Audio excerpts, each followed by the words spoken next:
Mr. President, for half a century now, the international community has been witnessing a gamut of torture, murder, exploitation, sexual violence, arbitrary detention inflicted on the nationals of West Papua, perpetrated by Indonesia. We call on our counterparts throughout the world to support the legal right of West Papua to self-determination. We have great sympathy for the legitimate aspiration of the people of West Papua for freedom and independence through legitimate political means to govern themselves and guide their own destiny.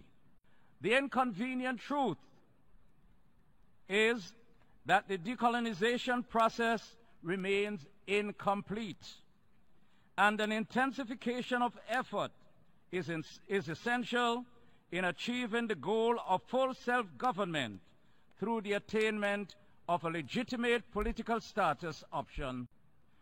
This principle must be the guiding standard applicable to the small island territories, just as they were the standards to decolonize other former colonies. St. Vincent and the Grenadines remains fully seized of this issue.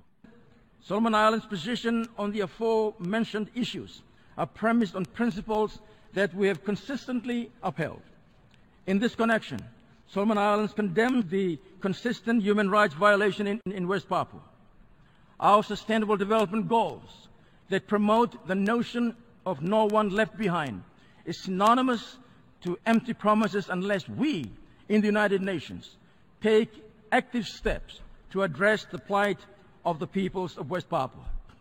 Indeed, we have left them behind some 50 years ago when we, as a family of nations, noted their plight without much to add.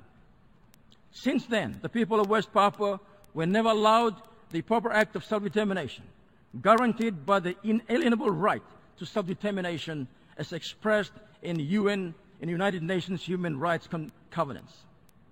Only international action by individual countries and from the leading organizational bodies of the international system, especially the United Nations, can pave the way for the recognition of a people whose right to self-determination had been denied for nearly 50 years ago. Failing this, we as a family of nations will become complicit in perpetuating the sufferings and being blind to the injustice, missing yet another golden opportunity to remain true to the saying of leaving no one behind.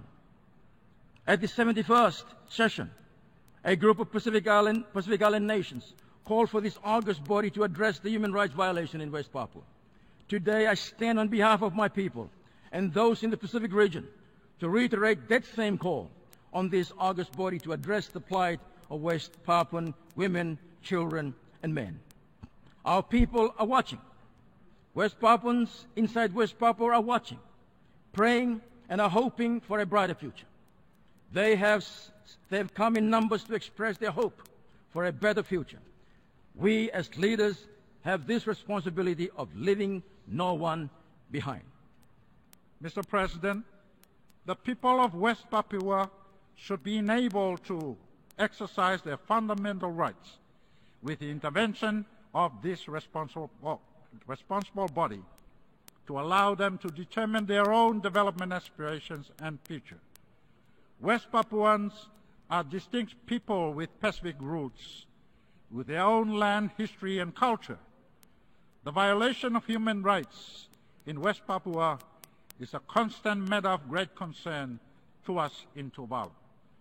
Tuvalu strongly believes the United Nations must engage in setting a clear pathway to addressing these issues and the issue of self-determination for the people of West Papua.